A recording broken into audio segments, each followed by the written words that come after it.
C'était la nuit. De cette nuit qui semble engloutir le monde entier. Le bruit lointain de la pluie battant le toit fin était le seul rappel que le temps continuait de s'écouler, même lorsque la vie semblait figée. Dans une petite pièce, éclairée seulement par la faible lueur de son téléphone portable, une femme essayait de bercer son fils d'une main tout en tapant un message de l'autre. Ses yeux brûlaient de fatigue. Sa voix étranglée répétait doucement « Tout ira bien, mon amour. Maman s'en sortira. » Le bébé pleurait avidement, et ce son lui transperça le cœur comme une lame silencieuse.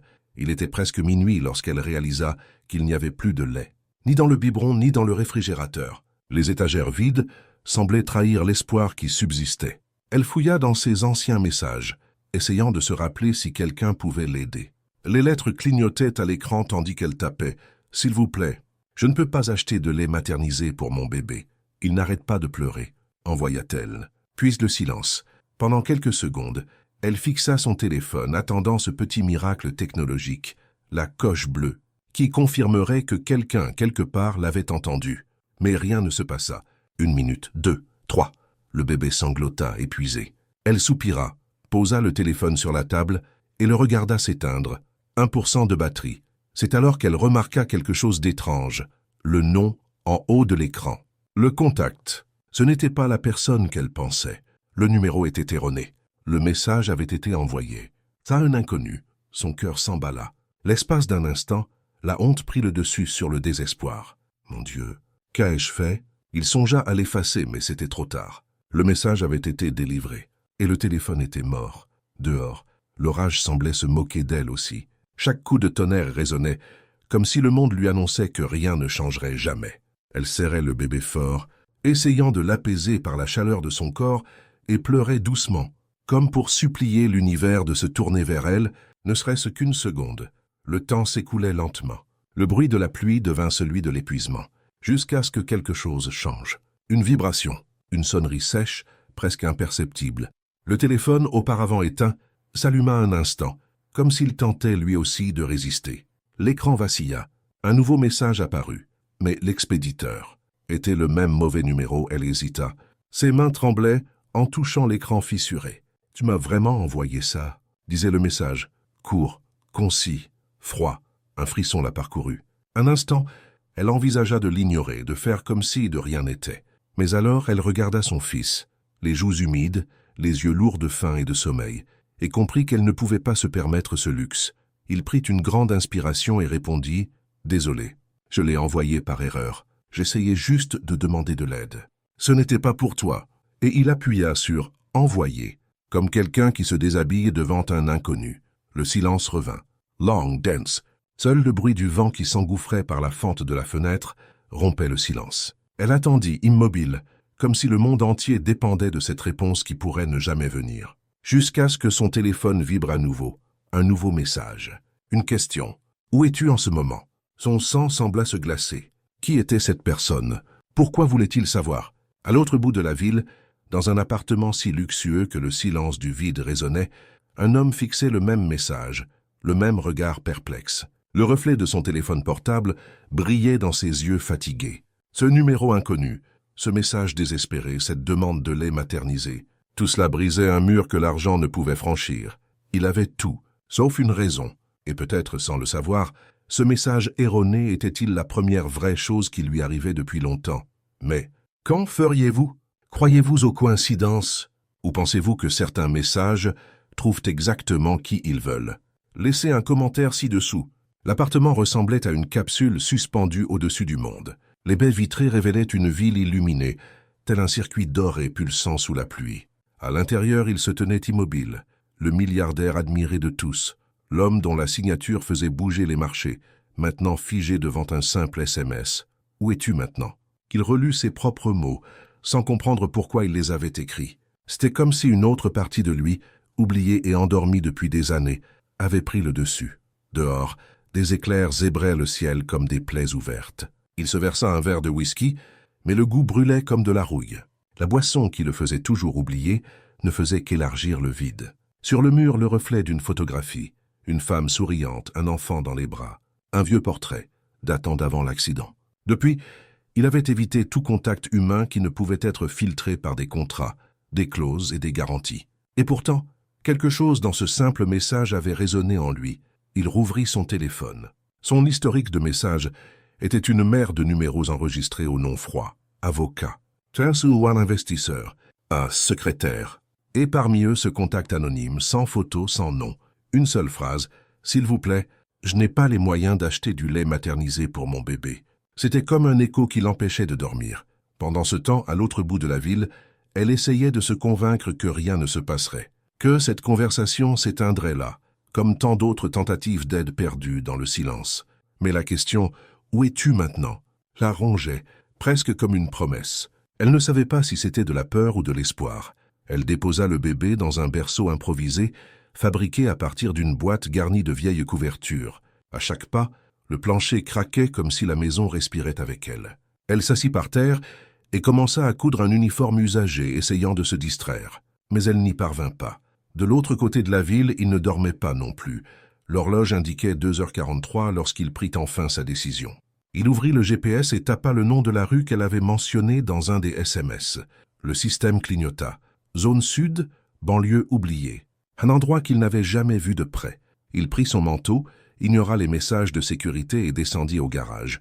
La pluie tombait drue, reflétant l'éclat des phares sur les pavés trempés. Le moteur rugissait comme un animal trop longtemps tenu en échec. À l'intérieur, le silence était presque étouffant, seulement interrompu par la voix robotique du GPS répétant l'itinéraire. Chaque pâté de maison traversée semblait démanteler une couche d'arrogance, chaque goutte de pluie lui rappelant quelque chose qu'il avait perdu, tandis que la voiture avançait.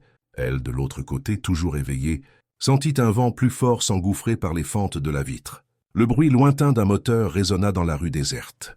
Le bébé s'était enfin endormi, et elle resta immobile à écouter. Une lumière éclaira le mur puis disparut. Pendant un instant, elle eut le sentiment d'être observée. Il arrêta la voiture à quelques mètres. Les phares effleurèrent la façade décrépite de la petite maison.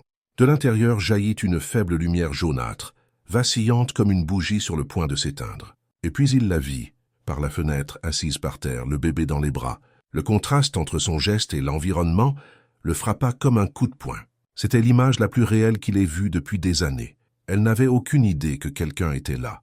À l'observer, il observa pendant de longues minutes, incertain s'il était intrusif ou guidé. Cette femme, qu'il n'avait jamais vue auparavant, semblait porter sur ses épaules tout le poids qu'il avait évité toute sa vie. Et pour la première fois depuis longtemps, il se sentit humain, mais quelque chose en lui le faisait souffrir. Le regret, le passé, le souvenir d'une autre nuit, quand un autre bébé pleurait et qu'il ne pouvait rien faire. C'était peut-être pour ça qu'il ne pouvait pas s'éloigner. Le ciel commença à s'éclaircir. Les gouttes de pluie cessèrent. Et dans le rétroviseur, il aperçut son propre visage, fatigué, vieilli intérieurement. Il appuya son front contre le volant, prit une grande inspiration et finit par murmurer « Qu'est-ce que je fais là ?» La question restait en suspens, sans réponse. À l'intérieur, le bébé pleurait de nouveau, comme s'il avait senti quelque chose. Elle se leva rapidement, attrapa le biberon vide et le pressa contre ses lèvres. Puis elle prit son téléphone et tapa « Tu es toujours là ?» Sur son écran, la notification s'est allumée, et pour une raison qu'il ne comprenait pas, il sourit pour la première fois depuis des années. Il y avait quelque chose chez cette femme qui lui rappelait qu'il existait encore un monde au-delà des murs de verre, au-delà des salles de bal et des dîners de charité, où les gens faisaient semblant de s'en soucier, mais ils ne savaient pas, encore, et elle encore moins, que ce message inattendu serait le fil, invisible qui unirait deux vies diamétralement opposées. Un lien improbable entre le sommet et le fond d'un même abîme. Dans cette aube silencieuse, le destin avait déjà appuyé sur le bouton « Envoyer ». Et parfois, tout ce qui change une vie commence par un simple mauvais message. Le lendemain matin, le soleil semblait incapable de percer les nuages. La lumière grise qui filtrait à travers les fentes de la fenêtre donnait à la pièce l'impression d'un rêve inachevé ou d'un cauchemar qui n'avait pas encore pris fin. Elle fut réveillée par les murmures de son bébé, les yeux encore clos par le sommeil, la tête lourde de doute. Le souvenir de la nuit précédente lui revint par éclairs, le message, la question, la voiture dehors. L'espace d'un instant, elle crut avoir tout imaginé. Puis elle vit son téléphone sur la table, affichant une nouvelle notification. Puis-je aider de quelque façon que ce soit? Son souffle s'arrêta. Elle lut et relut la phrase, cherchant entre les lignes une trace de menace, d'ironie ou de pitié. Mais il n'y avait que de la sincérité, simple et brute. Quelque chose qu'elle ne savait plus comment gérer. Avant qu'elle puisse répondre, le bébé se remit à pleurer. Le son emplit la petite pièce comme un appel à l'aide. Elle ferma les yeux, prit une grande inspiration et répondit, les doigts tremblants. « J'apprécie, mais je n'ai besoin d'aucune charité. C'était une erreur. Je suis désolé de vous déranger. » De l'autre côté de la ville, il fixait son téléphone sur la table du petit déjeuner, entouré de couverts en argent, de fruits parfaitement coupés et d'un silence pesant. Son message lui apparut comme une réprimande. « Je n'ai pas besoin d'aumône. » Ça sonnait différemment. Ça sonnait vivant, réel. Il alluma une cigarette même s'il savait qu'il en détestait le goût. Il regarda la fumée s'élever et pensa à tous ceux qui, autour de lui, ne savaient que demander toujours plus. Argent, faveur, influence. Mais cette femme s'était excusée. Il y avait une force étrange en elle. Il ouvrit l'historique et relut tous les messages comme s'il cherchait un code secret. Il ne savait pas ce qu'il cherchait, peut-être juste une raison de s'intéresser. Mais à chaque mot, il se sentait davantage impliqué. C'était comme regarder par une fissure et découvrir un monde dont il avait oublié l'existence. Pendant ce temps, elle enveloppa le bébé dans une couverture et sortit dans la rue. Les flaques d'eau reflétaient le ciel lourd. L'odeur du pain de la boulangerie se mêlait à celle de la terre humide. La vie continuait, même lorsque l'espoir semblait s'être évanoui. Elle s'arrêta devant la pharmacie. Elle regarda le prix du lait maternisé sur l'étagère et sentit son estomac se serrer. Même avec une réduction, c'était impossible. Elle se remit à marcher. De l'autre côté, il était en réunion, entouré de cadres discutant de bénéfices et de projections. Mais les mots semblaient lointains. Tandis qu'il signait des documents, son esprit était ailleurs, dans cette maison aux murs écaillés, dans ce bébé qu'il ne connaissait pas, dans cette femme qui avait refusé toute aide.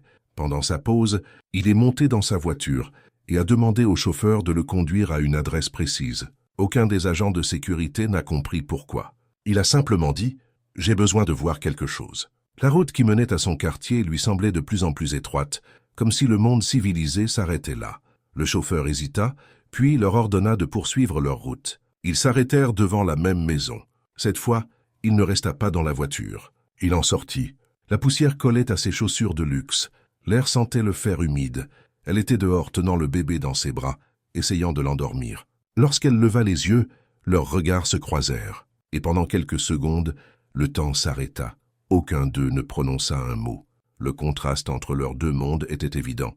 Le costume coûteux contrastait avec la robe simple, la peau soignée contrastait avec les mains calleuses, le silence du pouvoir contrastait avec le courage de ceux qui n'avaient rien.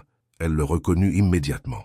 Son visage figurait sur les couvertures des magazines, sur les écrans de télévision, dans les gros titres qui semblaient toujours parler d'un homme infaillible. Mais là, devant elle, il semblait simplement humain. « J'ai vu ton message », dit-il d'une voix plus basse qu'il ne l'aurait cru. « Et je ne pouvais pas l'ignorer. » Elle le regarda avec un mélange de suspicion et de honte. « Je t'ai déjà dit que je ne voulais pas de charité. »« Oh, et je ne suis pas venu pour offrir ça, » répondit-il après une pause. « J'ai compris ce qui me faisait sortir du lit au milieu de la nuit. » Elle sourit, mais sans joie. C'était un sourire fatigué, comme quelqu'un qui a appris à rire pour ne pas pleurer. Le monde extérieur doit être bien vide si c'est un mauvais message qui te fait sortir du lit.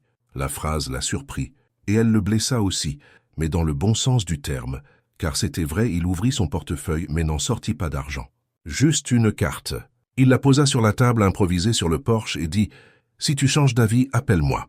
Elle regarda la carte comme si elle se regardait dans un miroir. Elle y vit tout ce qu'elle n'avait jamais eu et tout ce qu'elle ne voulait pas de voir.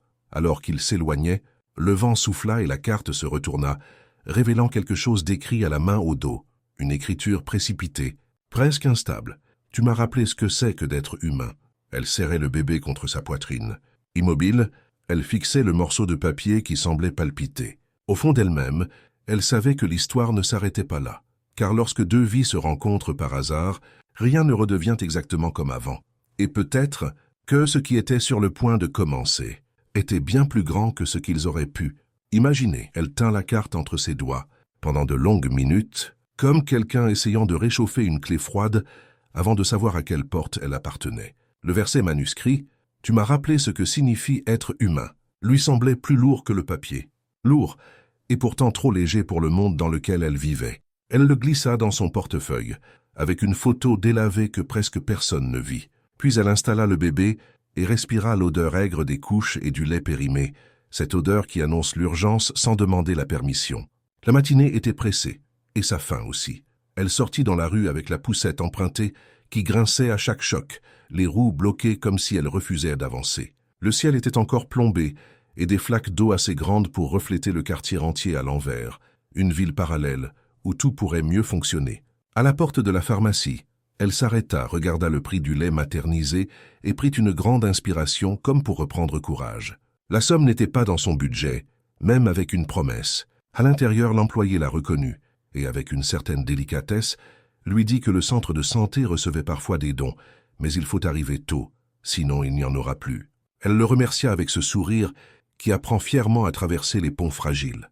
Elle recula de 3 pas et fixa la vitrine. Des boîtes brillantes avec des étiquettes promettant tout ce que son fils méritait. Elle serra le poing jusqu'à en avoir mal, et continua. Le bus arriva bondé et chaud, l'odeur des gens et du désinfectant se mêlant en une brume poisseuse. Dans ses bras, le bébé dormait et se réveillait par cycles courts, telle une mère agitée qui hésite entre calme et vague. Elle avait du ménage à faire dans un immeuble de bureaux, un lieu éclairé de l'intérieur même en journée, grâce à des lampes coûteuses imitant le soleil. Le concierge l'accueillit d'une voix habituée aux avertissements. Aujourd'hui, réunion d'investisseurs le 17. Prends soin des miroirs. Être prudente, c'était son truc. Il sortit le gant déchiré de sa poche et sentit la texture rugueuse du vinyle contre sa peau. En s'essuyant, il laissa de petites traces de sa présence, surface sans trace de doigts, poubelle vide, plainte blanchie à nouveau. Des endroits où son nom ne resterait pas, mais où sa commande si, au milieu du couloir, un bruit de pas ferme. 3 hommes en costume, une femme avec un presse-papier, tous parlant rapidement, lançant des mots comme des jetons de casino, à tout, en effet de levier. Anne de prudence.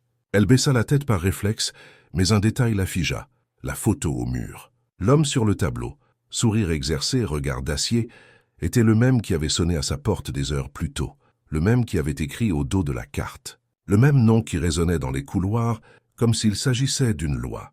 Un sentiment d'incongruité lui noua l'estomac. Nettoyer le sol de l'empire de quelqu'un qui avait frappé à sa porte lui sembla, l'espace de quelques secondes, une anecdote ironique. Elle retourna au travail sans lever les yeux, mais son cœur battait à tout rompre. Leur monde se touchait, et personne là-bas n'en avait la moindre idée. Au 17e étage, la femme au presse-papier lui demanda d'attendre la fin de la réunion avant de nettoyer.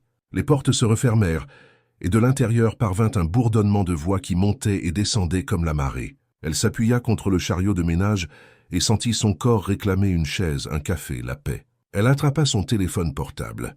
Plus de crédit. Le Wi-Fi de l'immeuble nécessitait un mot de passe. Et elle, qui portait en elle tant de mots de passe invisibles, ceux de la peur, de l'orgueil, de la survie, n'avait pas celui dont elle avait besoin à cet instant. Le bébé remua dans la couverture. Elle réalisa que le temps jouait contre elle comme un marathonien infatigable. Alors que les portes s'ouvraient, un homme passa précipitamment, parlant au téléphone du dîner avec le président du conseil d'administration. Un autre se plaignit du temps. Un 3e commenta la hausse des actions, malgré la pluie. Dans l'ombre de ce monde imparable, elle entra silencieusement, son balai tel une rame sur un lac de marbre. Dans la vitre de la table ovale, son image reproduite ressemblait à celle de quelqu'un d'autre, quelqu'un qu'elle aurait pu être si elle était née de l'autre côté. Dans un coin, un cadre attira son regard. La même photo qu'il avait dans son appartement, de sa femme et de son enfant. L'éclat de la vitre déformait leur visage, mais la tendresse demeurait. Et quelque chose en elle comprenait que les riches collectionnent aussi les absences qui ne rentrent pas dans les coffres forts. Il rentra chez lui en milieu d'après-midi, les poches vides. Le vent ne sentait plus le désinfectant, mais la poussière chaude et les brindilles humides. Au coin de la rue, il aperçut une boîte devant la porte, grande, scellée avec un large ruban adhésif. Sans étiquette, sans nom, son cœur bondit et pas vraiment de joie. Il transporta la boîte avec précaution, comme quelqu'un qui accueille un animal craintif. Il l'ouvrit. À l'intérieur se trouvaient des boîtes de lait maternisé, des couches, des lingettes et du savon doux, et un petit paquet séparé, portant la même marque que la pharmacie du centre-ville. Un geste attentionné, un geste qui ne demandait rien en retour, un geste qui, pour cette raison même, le blessait. Elle resta immobile un instant, le bébé ronflant doucement, la lumière de l'après-midi se répandant sur le sol d'un or pâle. Elle hésitait entre rire, pleurer ou courir dans la rue, la boîte dans les bras, ne rendant à personne ce que personne n'avait signé. Puis un détail. En bas, fermé par un clip, se trouvait un reçu électronique imprimé sans identification, juste le code de paiement. Et en haut, à peine visible, un blason imprimé sur des tampons effaçables à sec. du genre que seuls les magasins très chers utilisent en surpapier. Le même blason qu'elle avait vu sur les sacs cadeaux dans le hall du 17e étage. Le pont devint plus clair et avec lui, la question qu'elle avait évité de se poser. Accepter était-ce céder et refuser, trahir son fils? Elle sortit la carte de son portefeuille. Elle caressa les lettres imprimées du doigt, comme pour sentir le poids du nom. Elle la retourna. « Tu m'as rappelé ce que signifie être humain. Qui avait besoin d'un rappel? Elle ou lui ?» La question était douce comme un fruit qui trompe le palais avant de révéler son amertume. D'une main, elle prépara la bouteille. De l'autre, elle tapa un message qu'elle effaça 3 fois avant de l'envoyer. « Merci, mais je ne peux pas accepter quelque chose que je ne sais pas comment retourner. » Elle fixa l'écran, attendant que la phrase trouve sa destination. Dans son bureau en hauteur, il terminait une réunion, l'esprit perdu dans 2 directions à la fois.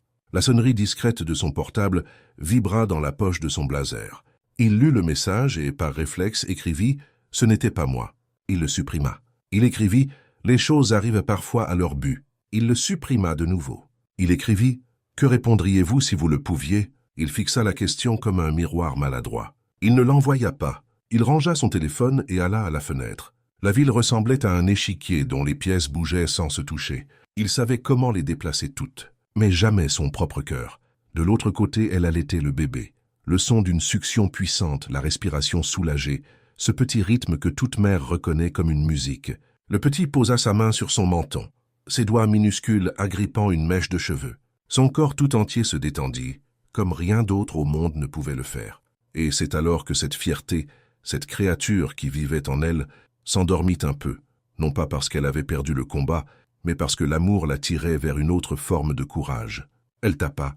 « Si ce n'était pas toi, dis merci à celui qui l'a fait. » Elle marqua une pause. Elle ajouta « Mais merci quand même, vraiment. » Elle envoya, il le lut. Il sentit le poids d'une honnêteté qui n'exigeait aucun changement.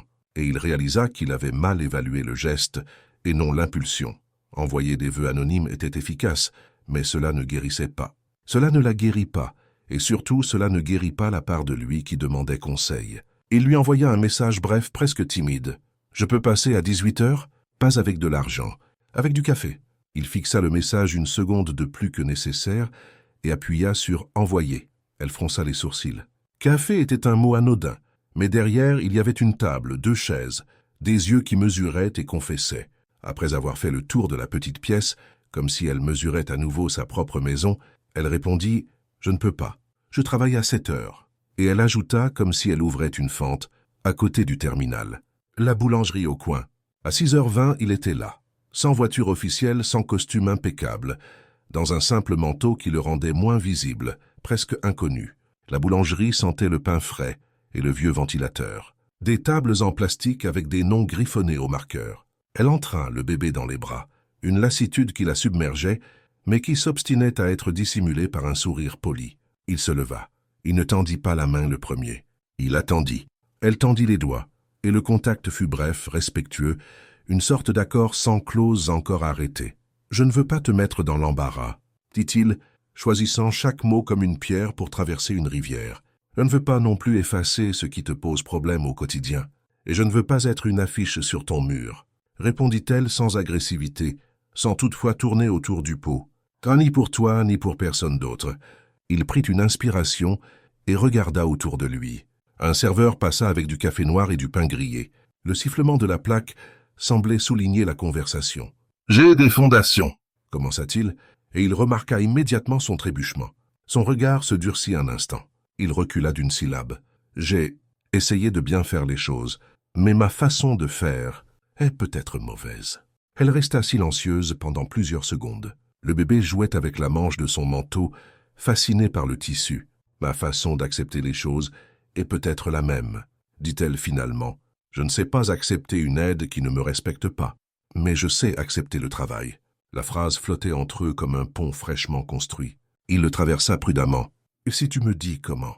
Je t'écoute. » La porte de la boulangerie s'ouvrit dans une rafale de vent, apportant avec elle le bruit de la rue, klaxons, rires, la cohue incessante.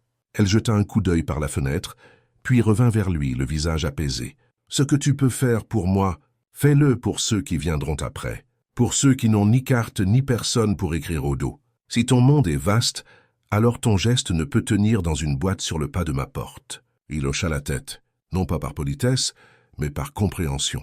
La tasse de café réchauffa la table, la vapeur dessinant des lignes qui se volatilisèrent, et il comprit que la réunion n'était pas une question de dette, mais d'orientation. Il sortit un stylo de sa poche, retourna une serviette et commença à griffonner des idées comme quelqu'un qui ouvre une fenêtre. Des dons à tour de rôle avec une liste de distribution équitable, des bons d'achat qui n'humilient pas, des crèches associées à des centres de santé, des tournées de livraison pour ceux qui ne peuvent pas sortir de chez eux. Elle observa, évaluant non pas l'éclat des promesses, mais le terrain sous chaque pas. « Pas de photo, dit-elle en souriant presque, pas d'investiture avec ruban et discours, pas de ruban adhésif. » A-t-il confirmé, barrant le mot avant même d'avoir pu terminer. Ils restèrent ainsi un moment, dessinant une petite carte du monde qui leur conviendrait à tous les deux. Lorsqu'ils se relevèrent, rien n'était résolu et pourtant tout était différent. Il la raccompagna jusqu'à la porte, mais pas jusqu'au bout. Il respectait la distance comme quelqu'un qui apprend une nouvelle grammaire. Avant de partir, elle sortit la carte de son portefeuille et la lui rendit. Il fronça les sourcils. « Je n'ai pas besoin de ça pour me rappeler qui tu es, » dit-il fermement. « Garde-le, pour quand tu oublieras qui tu es. » Il garda la carte une seconde, puis la lui remit dans la main. « Quand j'oublie, c'est toi qui me le rappelles. » Marché conclu?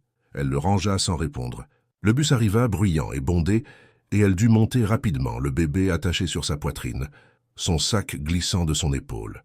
Il resta sur le trottoir jusqu'à ce que le bus tourne au coin et disparaisse dans le flot de la vie quotidienne. C'est alors seulement que son téléphone vibra dans sa main, annonçant un appel du bureau.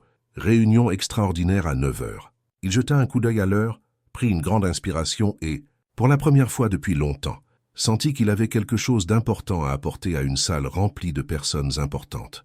Tandis que le bus cahotait, elle fouilla dans son portefeuille pour s'assurer que la carte était toujours là. Ses doigts effleurèrent le papier, et derrière une autre surface, le reçu non marqué du caissier, qu'elle ne pouvait se résoudre à jeter ni à conserver. Elle appuya la tête contre la vitre et regarda la ville défiler par plaques, cousues ensemble par des feux de circulation fatigués.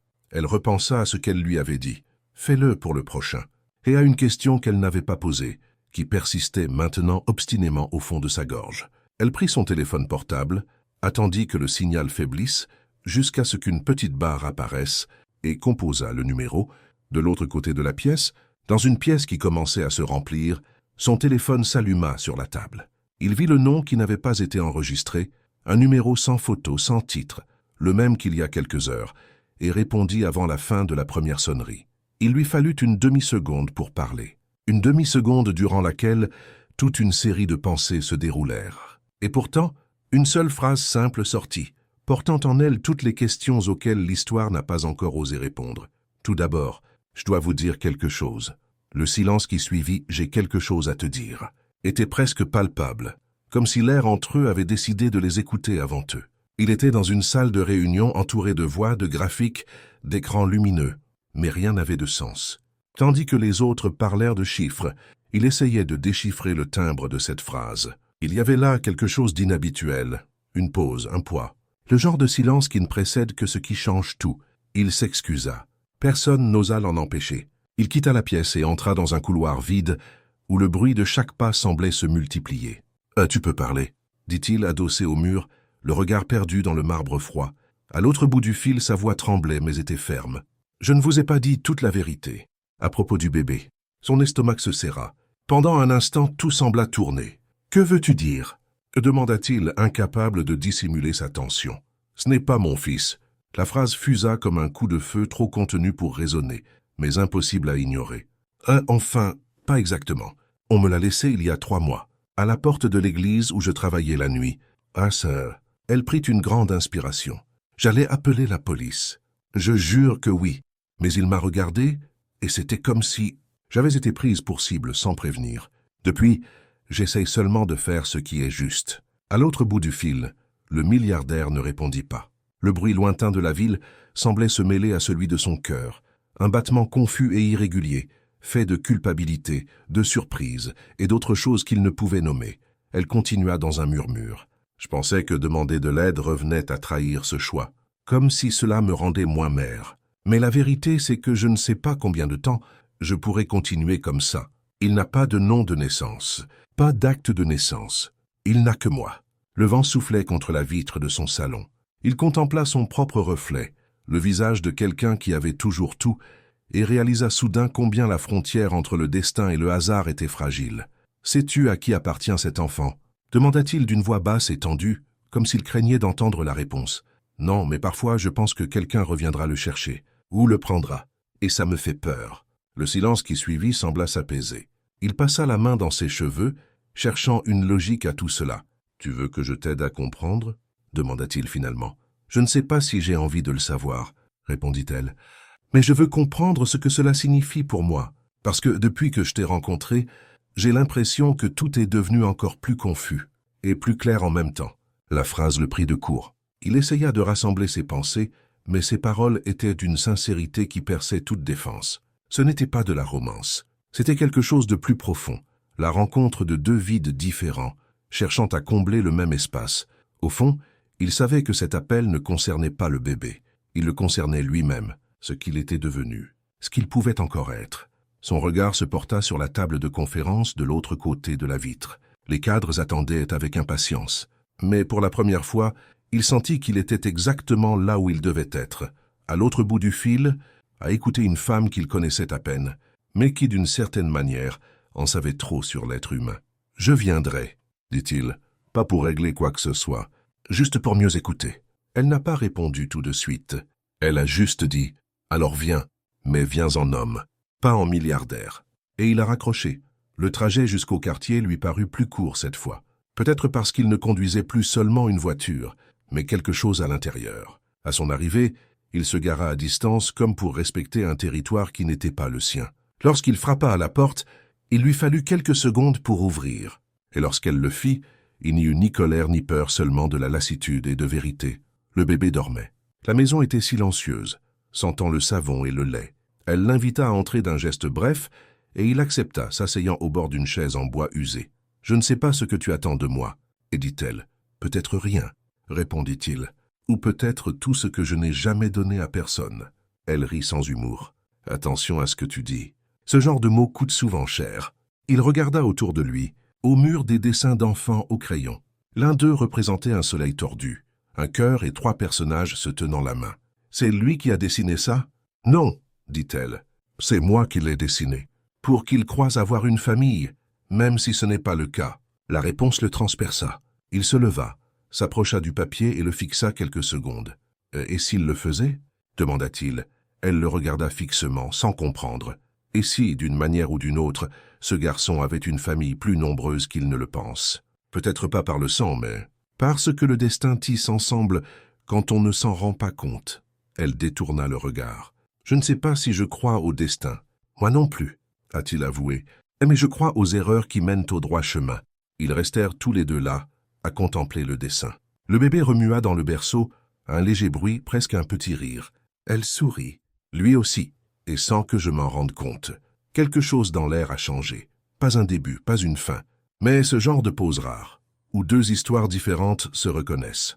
La pluie recommença à tomber, le bruit des gouttes sur le toit créant un rythme calme et hypnotique. Il jeta un coup d'œil à sa montre. Il était déjà 9 heures passées, mais pour la première fois depuis longtemps, il n'était pas pressé. Dehors, la voiture noire attendait. Les lumières de la ville s'allumaient lentement, comme si le monde entier se préparait à quelque chose dont il ignorait encore le nom. Elle s'approcha de la fenêtre, regarda le ciel lourd et dit, presque dans un murmure, « Parfois je me demande, et si ce mauvais message n'était pas une erreur ?» Il ne répondit pas. Il resta simplement à côté d'elle, silencieux. Un silence qui n'avait pas besoin d'être traduit. Mais sur le coin de la table, son téléphone clignotait une nouvelle notification. Un numéro inconnu. Pas de nom, pas de photo. Juste une ligne courte, froide et urgente. « J'ai besoin de parler du bébé. » Le numéro n'était pas enregistré. Aucun historique. Juste ces 5 mots. « Je dois parler du bébé » qui semblait pulser sur l'écran, vivant et respirant à l'intérieur de la maison. Elle fixa l'écran quelques secondes, son doigt planant sur l'écran, sentant son cœur s'emballer comme si c'était lui qui tapait. De l'autre côté de la pièce, le milliardaire remarqua que son regard changeait. Le genre de changement qui ne vient pas de la peur, mais de quelque chose que le corps reconnaît avant que l'esprit ne comprenne. « Qui est-ce » demanda-t-il en baissant la voix. « Je ne sais pas, » répondit-il, « mais je crois que quelqu'un en sait plus que moi. » La pluie continuait de tomber doucement, et le bruit des gouttes sur le toit semblait marquer le temps d'une horloge invisible. Elle hésita puis ouvrit le message complet.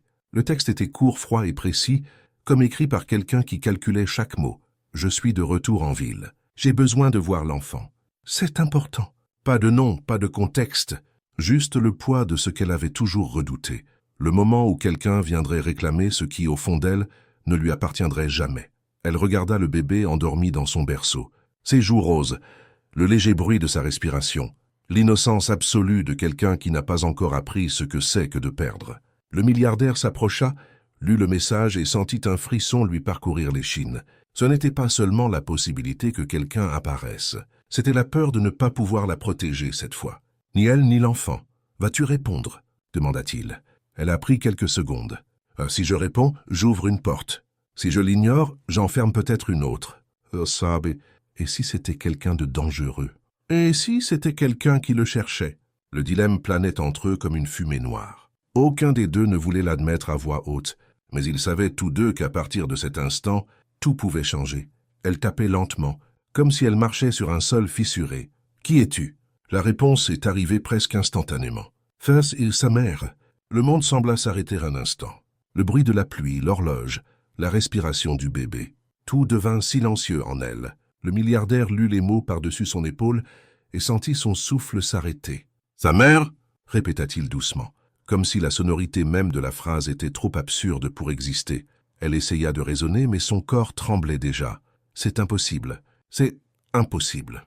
Demande-lui où elle est, dit-il. » Sa voix était plus ferme, presque autoritaire, le même ton qu'il employait en réunion pour contrôler le chaos. Mais il n'y avait rien là-dedans qui puisse être contrôlé. Elle tapa, attendit. Pas de réponse. 1 minute, 2, 3. Le silence revint, mais on aurait dit un autre genre de bruit, celui qui survient après le tonnerre. Quand on sait que quelque chose a été touché, mais qu'on ne sait pas encore où. Il s'approcha de la fenêtre. La ville scintillait sous la pluie, les phares vacillaient, les klaxons retentissaient au loin, le monde continuait comme si de rien n'était. « Si cette femme est bien celle qu'elle prétend être, peut-elle le prouver ?» demanda-t-il presque pour lui-même. « Et si c'était un mensonge ?» rétorqua-t-elle. « Et si quelqu'un essayait de me faire peur ? Ou faites-moi peur ?» a-t-il ajouté. Elle le regarda d'un air absent. Il détourna le regard. « Mon nom apparaît partout. Les gens font pire que ça pour attirer l'attention. » L'idée le fit réfléchir. Et si c'était un piège? Quelqu'un tentait d'exploiter sa vulnérabilité pour l'atteindre. La coïncidence du message, le timing, la révélation, tout semblait trop cohérent, mais elle lui montra alors quelque chose qui le fit douter de ses propres soupçons. Elle ouvrit le tiroir et en sortit une petite enveloppe pliée, jaunie au bord. Elle l'accompagnait quand ils l'ont laissée à l'église. À l'intérieur, un morceau de papier manuscrit, des lettres tremblantes, presque indéchiffrables. « Prends soin de lui jusqu'à mon retour. Il s'appelle Élie. » Le milliardaire resta silencieux quelques secondes. L'écriture lui était étrangement familière, comme dans un rêve. Il y avait quelque chose dans cette courbure du « E », à cette façon tordue d'écrire le « A », qui le ramenait à des souvenirs qu'il avait juré avoir enfouis. « Ça va » demanda-t-elle, remarquant que son visage avait pâli. Il cligna lentement des yeux, comme s'il revenait d'un lieu lointain. « Peut-être que je connais ces paroles. » Elle le fixa, perplexe. « Que veux-tu dire ?»« Je ne sais pas encore, mais j'ai l'impression de connaître quelqu'un d'il y a longtemps. » Le silence entre eux s'épaissit, chargé de possibilités qu'aucun des deux n'osait exprimer.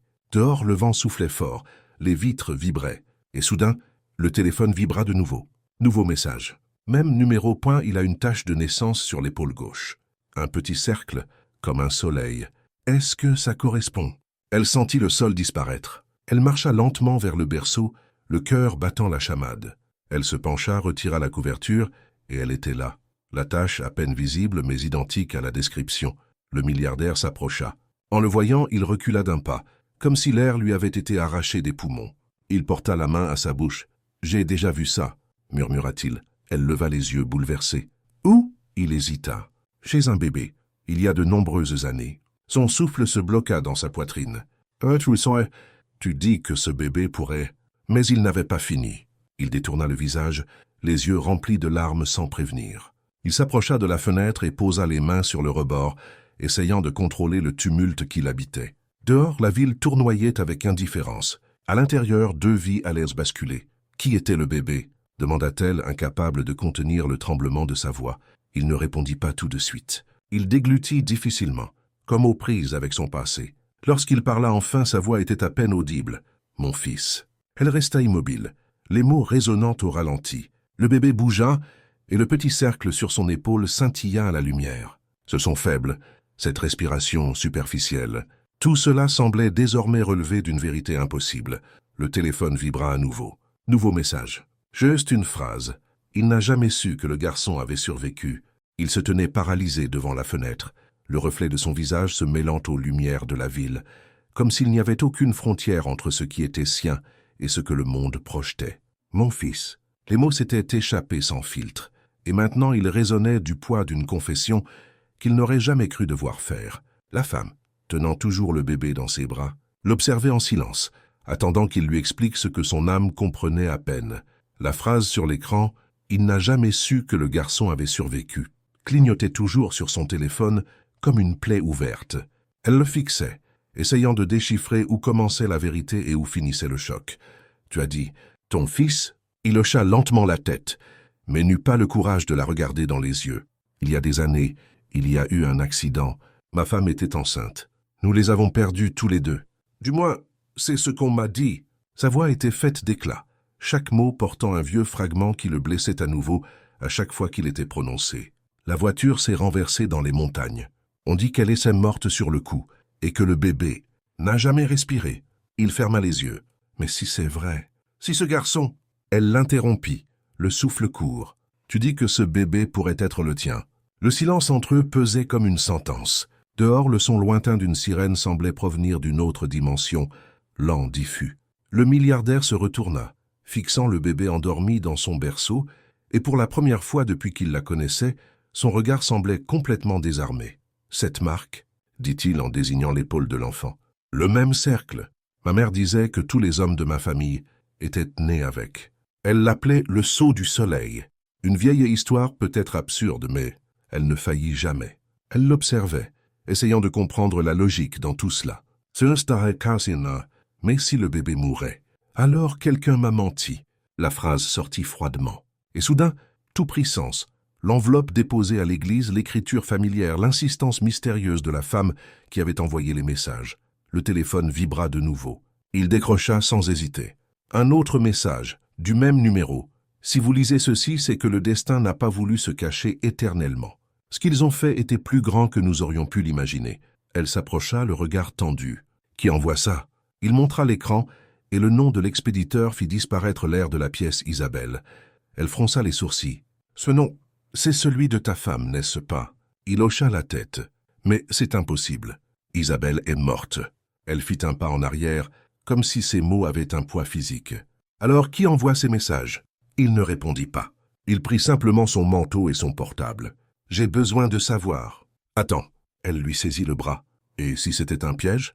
Et si quelqu'un utilisait son nom pour te manipuler ?»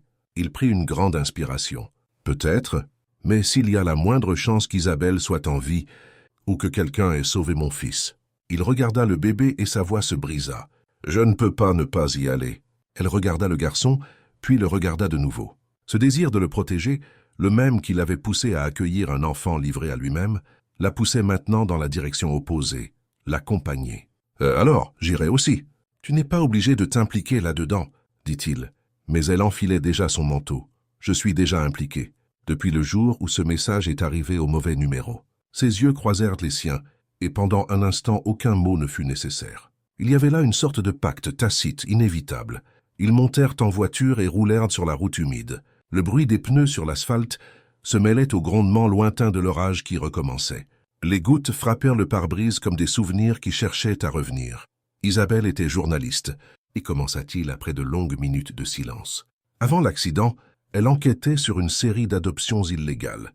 Des enfants échangés contre de l'argent, des dossiers falsifiés. Elle disait être sur une affaire importante. Elle boucla sa ceinture, le regard fixé sur la route. « Et tu penses que ce bébé était peut-être l'un de ses enfants? Je ne sais pas. Mais si quelqu'un voulait me faire croire qu'il était mort, c'était peut-être pour dissimuler quelque chose. » La voiture sillonnait la nuit, ses phares éclairant l'espace vide. À un moment, il jeta un coup d'œil dans le rétroviseur et ce qu'il vit lui glaça le sang. Un phare derrière lui, lointain mais fixe. « Il y a une voiture qui nous suit. Elle regarda par la fenêtre arrière. « Tu es sûr ?»« Absolument. Il fait les mêmes virages, garde la même distance. Tu penses que ça a quelque chose à voir avec le nombre inconnu ou ce qu'Isabelle a découvert avant de disparaître ?» La tension dans la voiture était presque palpable. La pluie s'intensifiait, transformant le monde en un brouillard liquide. Il accéléra. La voiture derrière lui fit de même. Le moteur rugit et le bruit des pneus crevant l'eau ressemblait à une respiration haletante. « Tiens-toi bien, » dit-il. La route se rétrécit, l'asphalte se transforma en terre et pendant un instant, on sembla que tout allait être englouti par l'obscurité, jusqu'à ce que la voiture qui les poursuivait disparaisse, comme engloutie par le brouillard lui-même. Il se gara sur le bord de la route, la poitrine gonflée et affaissée. « Je ne peux pas rentrer maintenant. Ils savent où elle habite. » Elle regarda le bébé, qui dormait paisiblement sur la banquette arrière, inconscient de la tempête. « Alors où allons-nous » Il réfléchit une seconde. « Là où tout a commencé. » Elle a compris sans avoir besoin de demander. « La semaine, la scie. » Oui, l'endroit où l'accident s'est produit. Peut-être le seul endroit où la vérité n'a pas encore été révélée. Le vent hurlait dehors. La pluie semblait effacer le passé. Il tourna de nouveau la clé et la voiture fila vers les montagnes, comme quelqu'un qui suivait un fantôme.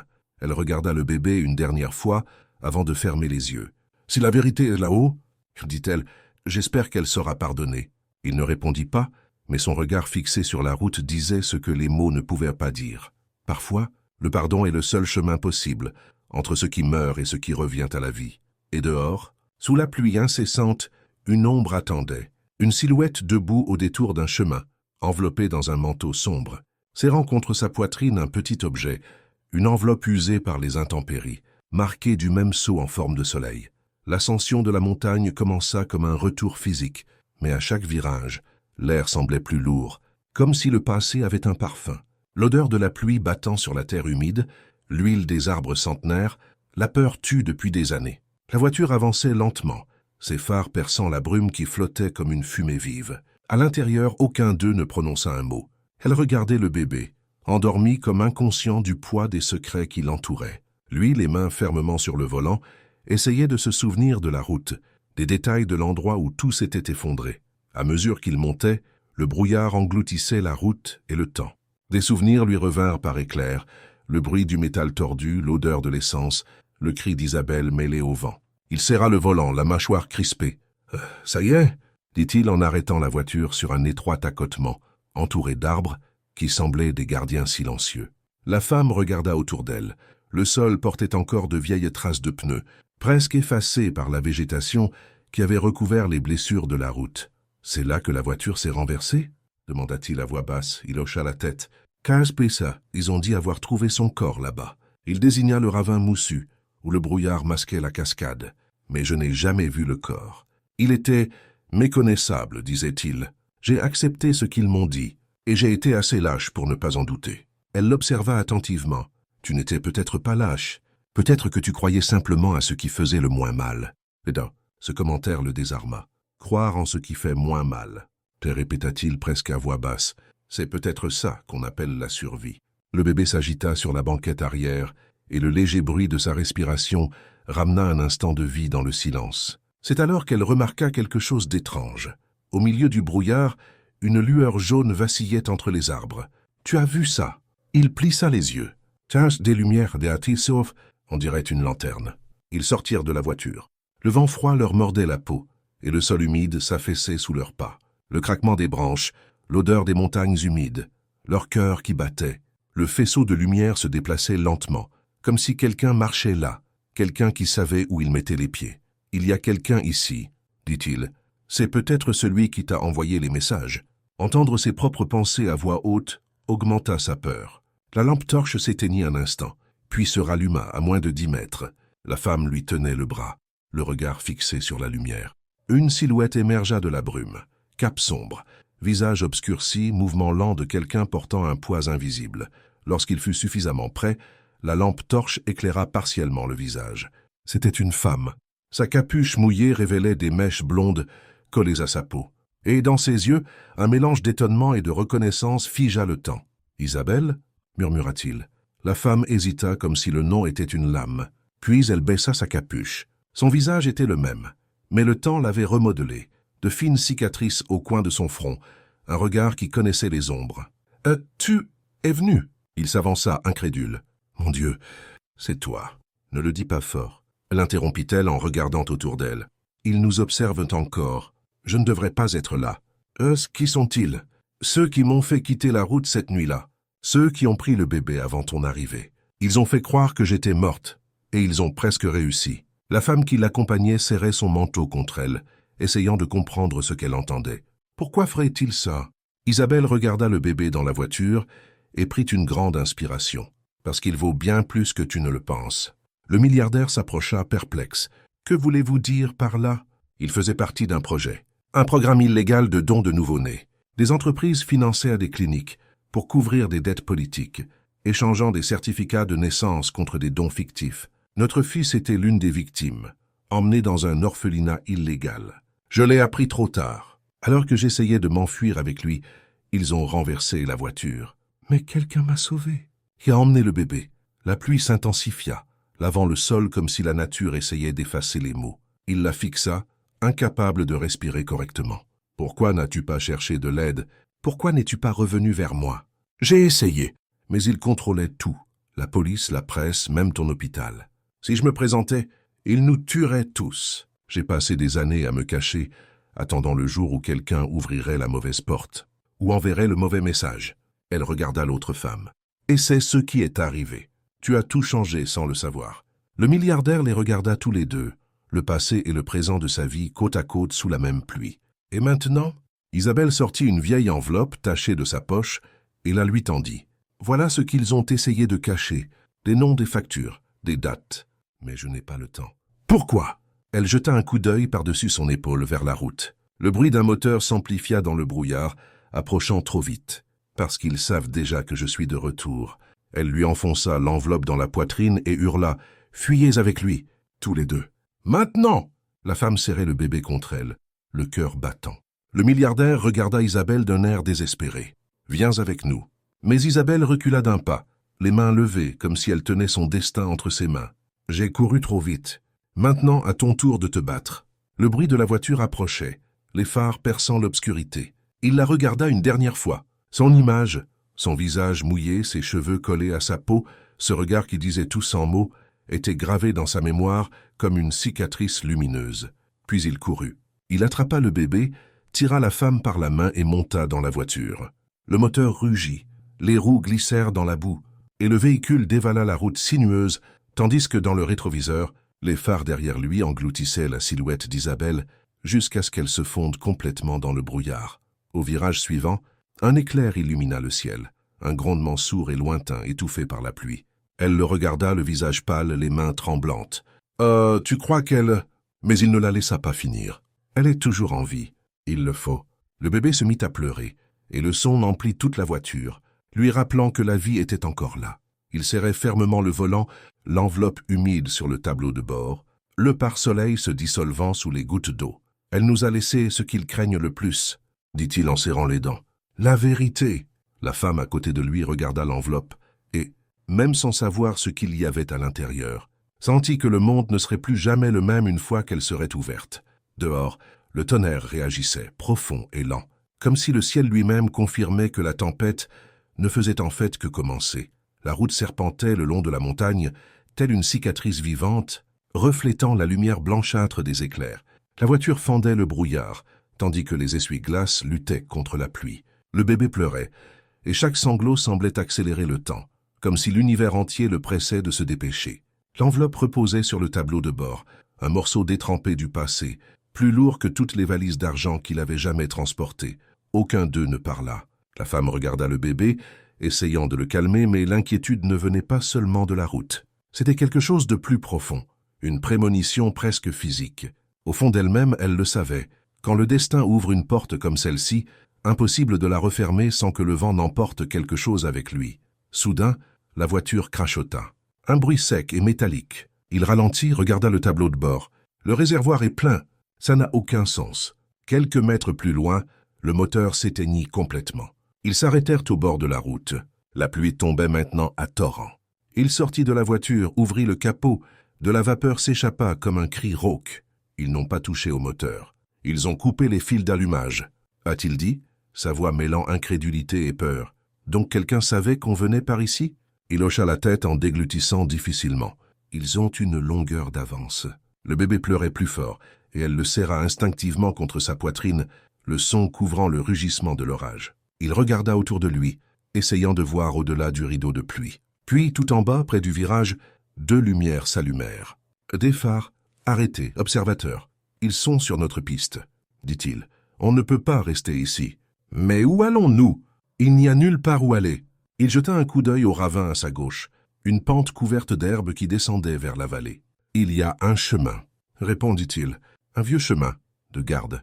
Si on arrive à l'ancien hangar minier, on pourrait peut-être avoir un téléphone. » Elle le fixa comme s'il avait perdu la tête, mais quelque chose dans son regard ne laissait aucune place au doute. Elle attrapa le bébé, le couvrit de son manteau et courut avec lui. Les phares derrière elle commencèrent à s'allumer. Ils glissèrent, les pieds embourbés, la pluie mêlée à leur souffle court. Le vent leur cinglait le visage comme un rasoir. Là-haut, un coup de feu retentit. La balle toucha un arbre à quelques mètres. « Il tire !» hurla-t-elle, essoufflée. Il la tira par le bras. « Continue. Ne te retourne pas. » Le bruit de la forêt vivante les enveloppa. Feuilles qui s'arrachaient, tonnerre, l'écho lointain des moteurs. Le bébé pleurait, mais il semblait hurler pour eux tous. Après quelques minutes qui leur semblèrent des heures, ils aperçurent la silhouette sombre d'un bâtiment abandonné. Un entrepôt rouillé aux fenêtres brisées et au toit en lambeaux. L'enseigne défraîchie indiquait « Mineração Serra Nova ». Ils entrèrent. Une odeur de fer et de vieille huile emplissait l'air. Le plancher craquait sous chaque pas. Il ferma la porte avec une barre de fer improvisée et appuya son corps épuisé contre le mur. « Ils ne doivent pas savoir où nous sommes, murmura-t-il, essayant de se convaincre. Elle déposa le bébé sur une couverture et il s'endormit enfin, son visage serein contrastant avec le chaos environnant. Pendant un instant, le silence sembla possible, jusqu'à ce qu'elle regarde l'enveloppe sur la table et dise « Tu penses qu'on devrait l'ouvrir ?» Il hésita. La peur qu'il ressentait était presque religieuse. Si ce qu'Isabelle a dit est vrai, ce document pourrait détruire des personnes influentes. Peut-être même que mon nom y figure. Mais c'est pour cela qu'elle a risqué sa vie. Elle déchira soigneusement le rabat. À l'intérieur se trouvaient des papiers jaunis, des photos et une feuille pliée portant un sceau en forme de soleil, le même que celui sur la tâche de « naissance du bébé ». Il le reconnut immédiatement. Le sceau appartenait à l'une des plus anciennes entreprises du conglomérat qu'il présidait lui-même. « C'est impossible », murmura-t-il en feuilletant les pages. « C'est mon père. Il a signé ses contrats. » Les documents révélèrent des transactions cachées, des cliniques déguisées en œuvres de charité, des investissements déguisés en dons, les noms de médecins, de juges, de politiciens, tous liés au même système d'adoption clandestine qu'Isabelle avait mentionné. Et là, entre les pages, un certificat « Naissance d'Elias », enregistrement annulé par décision de justice, le 12 mars 2014. Il fixa ce nom un long moment, Elias.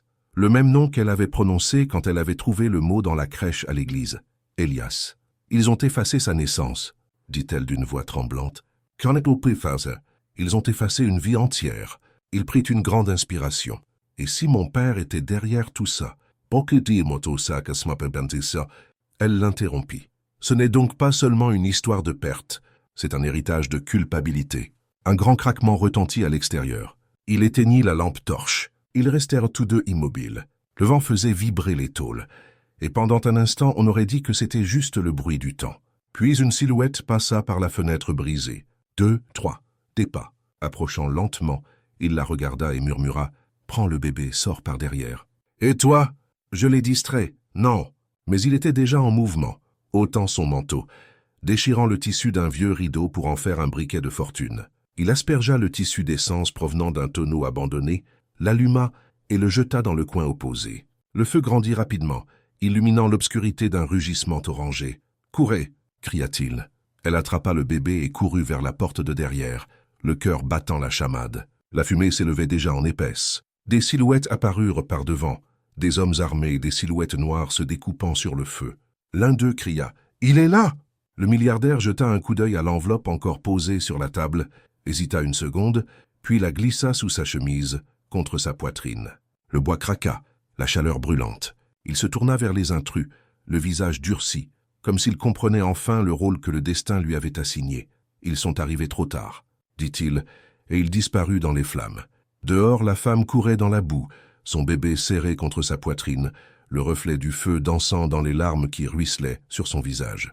Derrière elle, le hangar s'effondra, un éclair illuminant la vallée. Elle ignorait s'il avait réussi à s'échapper, mais il savait que le feu avait en quelque sorte allumé quelque chose qui ne s'éteindrait jamais, et dans les flammes qui consumaient le passé, le sceau du soleil brûlait lentement, révélant sous son encre dorée une seconde inscription que personne n'avait remarquée auparavant.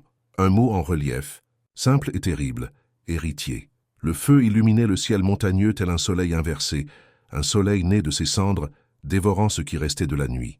La femme courut jusqu'au bout du chemin, son bébé serré contre sa poitrine, le bruit des explosions se mêlant à ses cris et aux siens.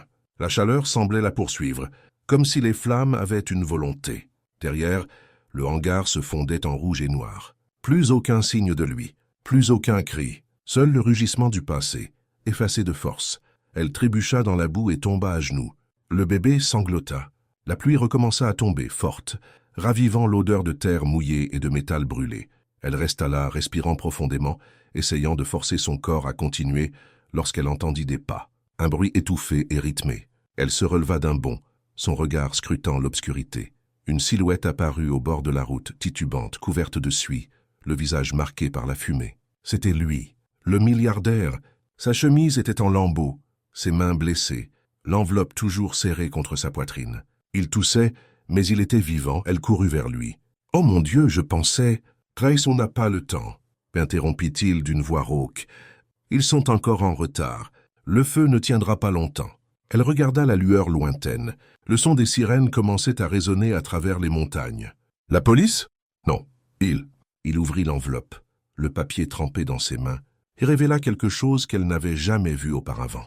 Une seconde feuille, cachée entre les pages, marquée du même sceau solaire, mais maintenant brûlée sur les bords. Au centre, un nom manuscrit. Le nom de son père.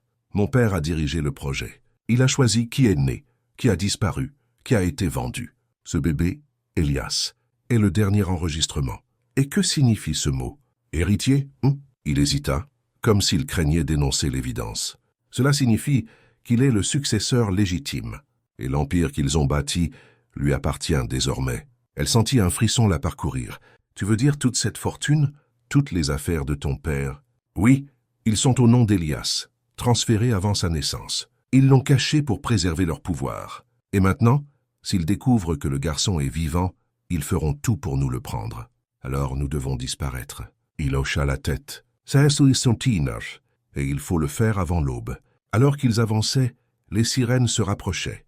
Il tituba, mais ne s'arrêta pas. Le bébé dormait épuisé, emmitouflé dans son manteau. Chaque virage semblait les éloigner davantage de la vie qu'ils connaissaient, et les enfoncer dans un labyrinthe où la vérité coûtait trop, cher. La pluie diminuait, et le ciel commençait à s'éclaircir, ce bleu métallique qui annonce le début d'un nouveau jour, même lorsque le monde est encore plongé dans la nuit. Devant, un vieux pont de fer enjambait la rivière. Il s'arrêta. Ils chercheront tous les chemins évidents. Mais il y a un endroit où ils ne chercheront jamais. Où? L'asile des religieuses dans la vallée. C'est là qu'Isabelle s'est cachée au départ, avant de disparaître définitivement.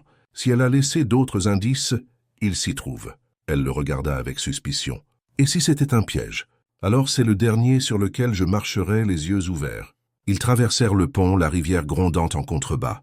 Les planches craquèrent sous ses pieds, et pendant un instant, elle craignit que tout s'écroule. Mais ils continuèrent leur route. De l'autre côté, la route débouchait dans les bois, et à travers les arbres, ils aperçurent à la silhouette d'un ancien bâtiment en pierre, caché parmi les cyprès. Le couvent. La porte était entr'ouverte. Ils entrèrent. À l'intérieur, le bruit de la pluie était différent, étouffé, comme si les murs résonnaient de prières anciennes. Dans le cloître, une cloche brisée oscillait au vent. Une silhouette apparut au bout du couloir, une religieuse âgée, le visage ridé et le regard trop attentif pour quelqu'un vivant en isolement. « Vous avez pris votre temps » dit-elle sans surprise. Il s'approcha sans comprendre. « Vous nous attendiez ?» Elle a dit qu'il viendrait. « Qui est-elle » La religieuse sourit d'un air mêlant tendresse et avertissement. « La femme qui a survécu à l'incendie avant toi. » Elle échangea un regard avec lui. « Isabelle. » La religieuse hocha la tête. « Elle est passée il y a quelques jours. Elle t'a laissé quelque chose à ton arrivée. » Il les ouvrit la marche et les conduisit dans un couloir étroit. Le sol en pierre encore humide reflétait la faible lumière qui filtrait à travers les fissures. Il s'arrêta devant une petite pièce, ouvrit la porte et désigna un coffre recouvert de tissu. « Il est là-dedans. » Il s'agenouilla, retira le tissu et ouvrit le couvercle. À l'intérieur se trouvait une boîte métallique cadenassée. Sur le dessus, une note manuscrite. Il reconnut immédiatement l'écriture. « Si vous lisez ceci, c'est que vous avez enfin choisi de voir. Tout ce qu'ils ont fait, tout ce dont vous avez hérité, ce n'est pas une fortune, c'est une dette. Et le prix, c'est la vérité. Ci-dessous, une signature. Isabelle. » Le milliardaire caressa le nom, le visage déchiré entre colère et amour. Elle a tout planifié, même notre fuite. Peut-être avait-elle planifié quelque chose de plus grand, dit la religieuse, le regard ferme. Elle savait que le garçon était plus qu'une victime. Il est la preuve vivante que leur mensonge peut être brisé. « Et comment allons-nous faire cela ?» demanda la femme en tenant le bébé. La religieuse s'approcha, les yeux fixés sur le petit visage endormi. La vérité ne se cache jamais. Elle choisit son moment pour naître. Soudain, le bruit des moteurs rompit le silence. Des voitures s'arrêtèrent devant. La religieuse ne s'en inquiéta pas. Elle joignit simplement les mains et dit « Ils sont là en avance ». Il se leva d'un bond. « Combien de sorties y a-t-il ici ?»« Il n'y en a qu'un seul que le feu n'a pas encore brûlé », répondit-elle en désignant le bout du couloir. Le bébé s'est réveillé en pleurant bruyamment, comme s'il pressentait un danger. La milliardaire a saisi la boîte, elle a attrapé l'enfant et ils ont couru. Les voix des hommes résonnaient dehors. Des pas se sont approchés. Au bout du couloir, une porte étroite s'ouvrait sur le jardin et au-delà, sur une ancienne crypte. Le sol de pierre fissuré menait à un tunnel caché sous les ruines. Ils entrèrent, essoufflés. L'obscurité les engloutit, laissant derrière eux le bruit de la pluie. À l'intérieur, l'air était lourd et froid. Il alluma la lampe torche de son téléphone. Les murs étaient recouverts de symboles. Le même sceau solaire répété des dizaines de fois. « Mon Dieu », murmura-t-elle, « c'est plus ancien que tout. Ce sceau n'appartient pas seulement à ta famille. C'est le symbole de tout un ordre. Un ordre qui a survécu en cachant des enfants et en mentant, a-t-il ajouté. Elle baissa les yeux vers le bébé dans ses bras. Et peut-être que maintenant, l'héritier lui-même est ici, là où tout a commencé. Le bruit lointain, des pas résonnaient à l'intérieur du tunnel, le genre de son qui ne vient pas de l'extérieur, mais de quelque chose qui est déjà là. Il éteignit la lampe torche, le cœur battant. Nous ne sommes pas seuls. Et pendant une seconde, la faible lueur d'une flamme apparut devant, révélant une silhouette immobile, recouverte d'un manteau gris, tenant dans ses mains une croix marquée du même sceau en forme de soleil.